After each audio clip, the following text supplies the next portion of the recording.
Hello everyone and welcome back to another AFK journey video. In this video, I wanted to talk about which are the celestial hypogean heroes which are the most important for you to have on your account. Because we now currently have 9 celestial hypogeans in the pool, and each season more and more are going to be added to it. We're going to be getting 2 to 3 celestial hypogeans every single season going forward. So we're now in the beginning of 2025. What are the most important celestial hypogean heroes? And I'm also going to be trying to talk about choices which are the most future proof, because it feels really bad, especially people who invested into Harak. It is feeling bad now that they're not getting the return on investment they were planning for, because Harak at the time when he was released, he was dominating in endless dream realm bosses. Like 4 out of the 8 teams were using him. And he was a massive upgrade in like Necrodraken and Skyclops. But with those 2 bosses removed from the pool of rotation, and now we only have 1 summoning boss, Plague Creeper. We don't have that Necrodraken like mobility, where mobility heroes shine. And so Harak is really kind of... he's only being used in Plague Creeper currently, and in endless bosses I think he will have more use than he is right now, but not by a huge amount. And so he's a great example of a hero which has already kind of fallen off to an extent. And so that is what we're trying to like prevent against in the future going forward. Now, I don't think Harak is a bad hero. Like if you went for Harak, there are always going to be cases where he is the best hero. For example, Plague Creeper, no one can compete with him because he dominates summoning bosses, and whenever a new summoning boss comes out in the future of AFK Journey, he will be the king. So I don't think Harak is bad, but he is not the most valuable, basically, investment. Now, we've gotten the twins this season, and we have to talk about them. They're the first celestial hypogean this season, and honestly, they are probably the most game-changing hero ever to be released in AFK Journey. I feel like I can say that because Phraesto has been the king of all celestial hypogeans for a long time for Dream Realm.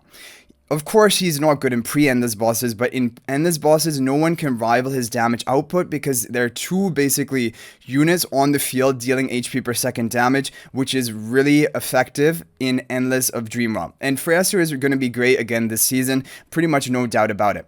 However, the twins have really, honestly, they have been overperforming, I think, by everyone's standards. In the top team of all 8 Dream Realm bosses currently, for pre-endless Dream Realm, they are in the top team. And when we're talking about endless, from the testing that's been done on the Vietnam so far, they have been a part of every single team, even in the Harak-oriented teams. And so the twins, they are here to stay. They are the best support in the game right now, and support heroes are really strong in general in this game, especially for Dream Realm, because like in Dream Realm you have a 90-second match, so like the value of your buffs from your supporters are going to be so much more, like you're going to get more value from them compared to like a short PvP match with only 10 to 15 seconds and the match is decided. Then the supporters don't get all of their value, and that's why Smokey Mikola and now the twins, they are always been the most important units to have for your team in Dream Realm. And so that is why, in my opinion right now, I would recommend going for the twins even before building Phraesto on your account, because I'm thinking what's going to happen is they're going to be, even for endless Dream Realm boss, there are a lot of good options for damage dealers, and I think there are going to be a lot of good team options revolving around the twins. Maybe not the overall top team if you don't have Phraesto, but I think there can be some good backup options, and the twins are going to help you a lot in pre-endless Dream Realm as well. And that's why I think they have really become one of the most important heroes to build on your account. The issue with the twins, but I guess this is the issue with most celestial hypogeans, is you need to take them to Supreme Plus for their full effect. Like if we just take a look at the twins here, the Supreme Plus ability is really important, increasing the stats of your linked allies by basically 15%, and that is 15% attack as well. That is really beneficial for damage output for Dream Realm, and for pre-endless it's useful because it even makes them tankier. And yeah, so overall the twins are very, very important to have on your account. They are really key for Dream Realm, and even in endless they're going to be used, and in pre-endless they're used. And that is why I think you should be prioritizing them first. And if you don't have them built already, then I think they should be your first priority. Now after that, I do think Phraesto is number 2. And you know, even some people could think they want to build Phraesto first. He can help you for AFK stages. Phraesto is better in PvP as well compared to the twins, in my opinion, because he's a really good tank. And he will always, for right now, he is going to be a good damage dealer for Dream Realm. And for Endless. But the thing I'm worried about with Phraesto is I think it would be difficult to power creep him. He has a lot of things going for him. He has 2 heroes for one hero slot, both dealing HP per second damage, both powering up Shakir's buff value, which is also like a key comp in later, like when we get Mythic Charms to give the skill power to Shakir. So Phraesto has a lot of things going for him. However, I am a little bit worried because we never know, and I'm sure it is bound to happen, that eventually there will be a Celestial Hypogean or maybe even non-Celestial Hypogean who is an even better damage dealer than Phraesto for Dream Realm. I think it will be very difficult because, like I mentioned, having 2 bodies to empower Shakir's buff, even 2 bodies for bosses that have like gulping or eating mechanics like the Cray Shell Brute. Phraesto is really good for that. And Phraesto, he is very unique, right? And I don't think they're probably going to ever, I don't know, I don't think they're going to release another hero that has this exact mechanic of having a clone of himself at the beginning of the match. But I'm worried that there could be a better damage dealer. Like when Harak came out, people thought maybe Phraesto would be dead. Like we were thinking that Harak would, his Devourer would give him a kill stack when he devoured Talene. But that was not the case, and so Phraesto was still needed for Harak to devour for the kill stack. But previously, we were thinking that he was going to be power crept by Harak. And so that is always kind of the risk with Phraesto. When a better damage dealer comes out, it is possible that Phraesto will not be the best option, and then he doesn't really have anything going for him. He's not a buffer. He doesn't help your dream. Well, I guess for example, when you need the illusion. Or you need another body to be gulped. But other than that, he doesn't have anything other than his raw damage. But either way, I think Phraesto probably will not be power crept anytime in the near future. And I think he is the safest second pick after the twins. I think these are the 2 heroes. If you have the Elijah, Lailah, and Phraesto, basically your Endless Dream Realm is going to be completely sorted. They're going to be the king of Endless Dream Realm. And for pre-Endless, the twins are good. However, you guys have noticed a lot. For pre-Endless, you have seen Reinier is used in a lot of the top performing teams. And the thing is, it is kind of not only the top performing teams, but when you look at the second best teams, third best teams, fourth best teams, almost all of them are using Reinier. Because Reinier's damage, his debuff that he provides, causing the boss to take increased damage by 25%. This is a huge, right here, 25. This is a huge debuff. It is a huge damage amplification for your team. And not to mention, it always seems like he gets a really good magic charm each season. This season, he has conversion to true damage. Previously, he had a massive attack buff. Like, he's just he's always been given this role of being the perfect supporter for pre-Endless Dream Realm. But the thing you have to keep in mind is, it is only for pre-Endless. When we make it to Endless, I don't know if you guys are new and you've joined AFK Journey recently, you may not know, have seen this, but Reinier completely falls off when we make it to Endless, because Reinier's damage debuff or amplification is only going to apply onto true damage, magic damage, or physical damage. It is not going to apply onto HP per second damage, for example, from Vicious Sting of Phraesto, or even Ludovic, his skill 2. Active cast, or Smokey's Blue Aura. All of these are HP per second damage, and these are not going to be affected by Reinier's debuff at all, and that is why Reinier gets completely replaced from almost every team in Endless. But I honestly think if you had the Phraesto and the twins, what I would recommend is I would take Reinier to Mythic Plus, because like if you have Phraesto and the twins, it's nice to be able to have Reinier for pre-Endless bosses, so you can compete for the top ranks for pre-Endless. Because I think even though pre-Endless is only going to last 1 to 1.5 months of each season is now a bit under 4 months. At least that's how it was last season. And so 1 to 1.5 months, and especially if you're like a not a spender player, I think it will. It will. Actually, I don't know, because in Vietnam server, they're already in Endless, right? But they are the spender players. The free-to-play players, it will take them a while to get Endless, but it is 1 to 1.5 months of basically value you can get from the Reinier to Mythic Plus. However, at the same time, people are worried, what if Reinier gets power crept? What if there's another hero that does Reinier's draw better than him? Even when Sinbad first came out, like, if his debuff wasn't as, like, basically reduced in bosses, Sinbad could have power crept Reinier.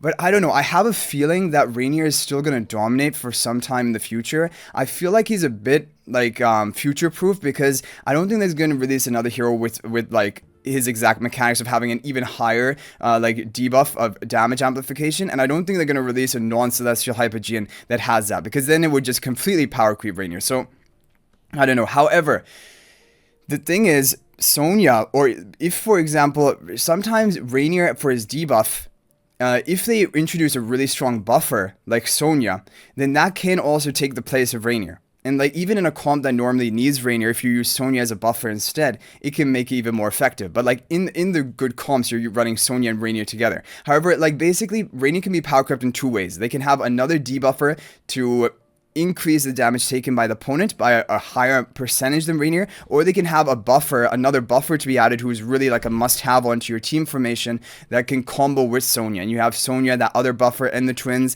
and then you have your damage sources.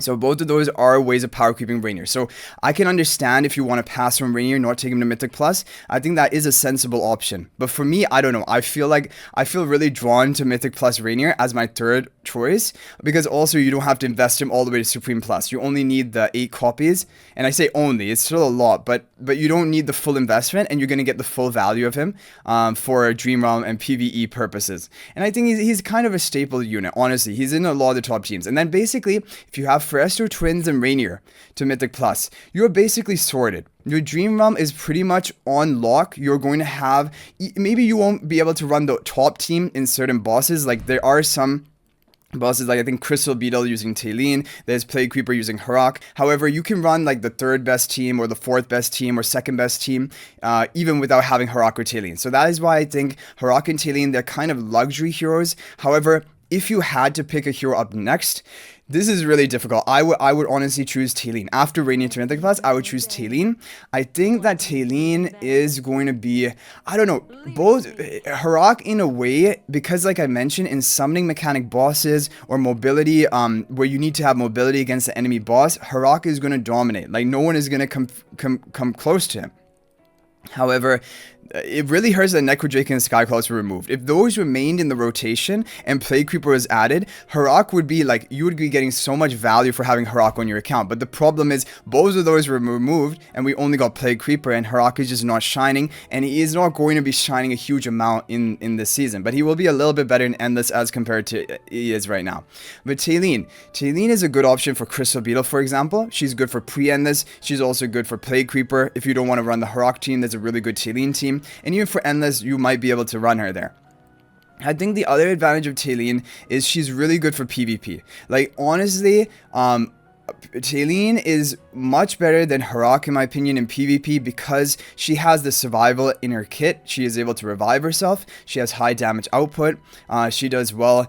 Yeah, and for PvP you need that survival. If you're going to run a hero on defense especially, or even on offense, Talene is good in both ways because she is not easy to kill. And those are the heroes which really shine in PvP. Harak is too easy to kill. So if you're running him in regular arena, he's not the greatest option, but Talene is. If you're running Harak in Supreme Arena, yeah, he can work, but you still need to baby him and provide him a lot of support to ensure his survival and give him some kill stacks to then carry your team. Talene is fine on her own. She just needs a healer like Ludovic, and then it's a perfect team comp for her. So that is my thing about Talene. And I think again, summoning bosses, Talene is also going to be good. Like Harak is good and probably better than Talene for their specific use, like the summoning bosses, but Talene is a second best option as well. I just think, and I think, I don't know, like, Harak, the other problem with him, which I'm also worried about, is if Phraesto gets power crept and is a better, like, HP per second damage dealer or a damage dealer for Dream Realm, that will also mean Harak is getting power crept, because Harak is, like, kind of the same as Phraesto. Harak is a damage dealer for Dream Realm, and that is basically his only use for PvE. And he comes with a drawback that he's eating your entire team in the process. So if there's another better damage dealer that doesn't eat your team, then he's done for. And that could even come in the form of a non-celestial hypogean potentially. Like, Velka was not enough.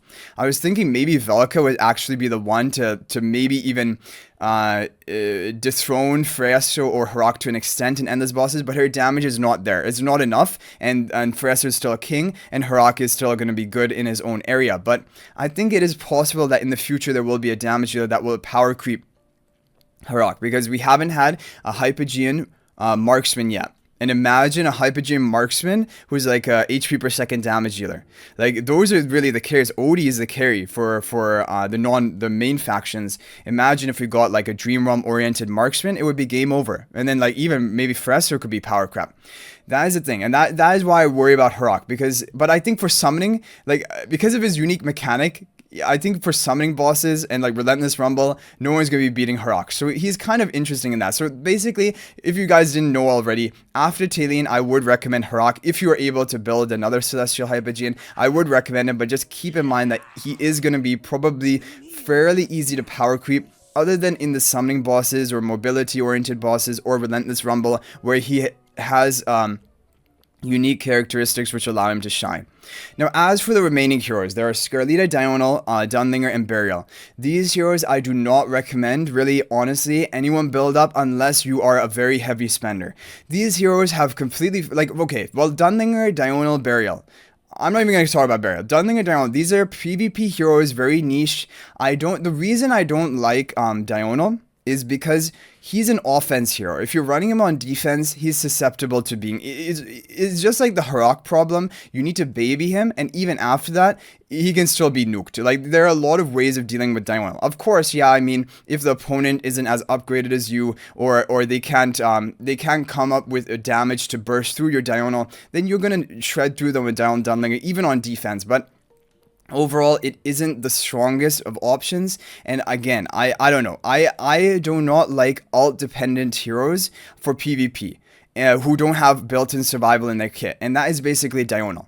Like, he has survival from his charms for seasonal mechanics, but that is kind of the issue. So Dunlingr and Dionel, I'm not a big fan of them, and like, you know, I think that as time comes, we're going to keep getting powerful Celestial Hypogeans who are going to dominate even harder than Dionel, or yeah. Dunlingr is a really weird case because he's a really sort of tech option for PvP, and I think he can get value, especially like in instant ultimate metas like Iron. Dunlingr really hard counters Iron, but apart from that, I don't feel like Dunlingr hard counters anything, because the thing is, you're running Dunlingr, and okay, for the first 12 seconds no one can cast ultimate. Well, it's fine, the opponent can't cast ultimate anyway because they don't have energy to cast ultimate. Then by the time his Bell of Order wears off, the whole team can cast their ultimate before he's able to recast. So that is a problem I have with Dunlingr. Like, he will destroy Iron comps. Like, he will, just by putting him on defense, they're like, okay, I cannot Iron Wombo combo this team. So I see the advantage of that. And so if more heroes which have instant ult mechanics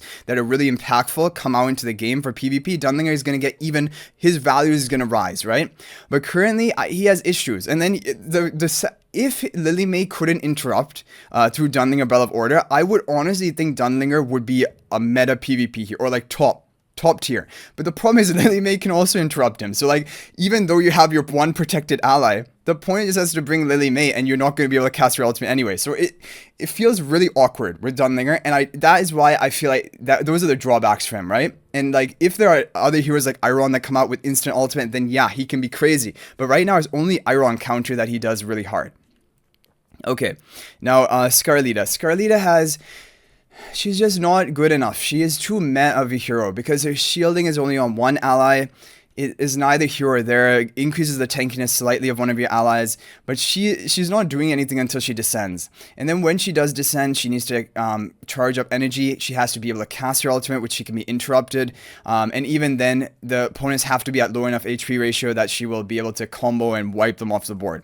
So Scarlita has just fallen out of favor, and yeah, I did not see that coming. Like, and this is also the thing. Like, right now we're talking about all of this, but we don't know. With the new heroes coming out, we have no idea which heroes are going to be meta even one season from now. Like, if we knew, for example, the other two Celestial Hypogeans coming out and their performance, things could be completely different. However, as of right now, what I'm talking about, that is my recommendation. And Scarlita, she's out of favor. I just would not recommend going for her. She is a totally replaceable hero, basically. She's not used in any top comps, even for PvP comps. They're just better options than her. She's just meh. She's mediocre. She doesn't add much to the team. And in fact, she takes a slot from your team where you could have had a more impactful hero in it. I mean, I may be being a bit harsh on Scarlita. I think that there could be some teams taking advantage of her, and actually on my main account, I am using like my Scarlita stall team effectively. That is one of my teams which has kill potential. She is a kill threat, and if you can keep your allies alive. But I think that she is a hero that comes way down the line. I would not really recommend her anymore. And then Berial, I mean, Berial is just, no one uses Berial anywhere. And yeah, at this point, even if you were like the heaviest of spenders, I would just say Paragon your Celestial Hypogeans, other ones, key PvP ones like Talene Phraesto, rather than even thinking about Berial. Because that will just give you more return. Because Berial is not really used. He's just, again, mediocre hero, not really providing much to the team. But anyway, guys, that is going to be it for this video. I hope you enjoyed it. Feel free to share your thoughts and opinions in the comments section. And yeah, because I have been, when I've done these in the past, I have been off sometimes in my analysis. Like the biggest thing I thought in like for a long time was that Scarlita was like higher on priority compared to Talene. I even thought Scarlita was, well, at the global launch, I thought Scarlita was higher priority than everything. Well, after Reinier's at Mythic Plus, I thought, yeah, I wasn't really valuing Phraesto highly, but basically I'm saying that I have not always been correct in my opinion, but I do think that what the opinions I'm giving on the current game state, I think is pretty accurate. And like, this is advice I honestly would follow if I had to do it all over again. Or if I had some limited set of resources, it would be Twins, Phraesto, both to Supreme Plus and Reinier to Mythic Plus, and I would just hold after that. I would not even get anything else because, I don't know, yeah. But if I had to pick a next one, I would choose Talene. Anyway, guys, I hope you enjoyed the video. Thank you for watching. I'll hopefully see you guys in the next video. If you want to chat with me more, feel free to join my AFK Journey Discord server. We have around 2,300 members, and I'm active there. It's fun to chat with all of you guys. There's a link to that in the description of this video. But I'll hopefully see you guys in the next video. And until then, everyone, peace out for now, and thank you for watching.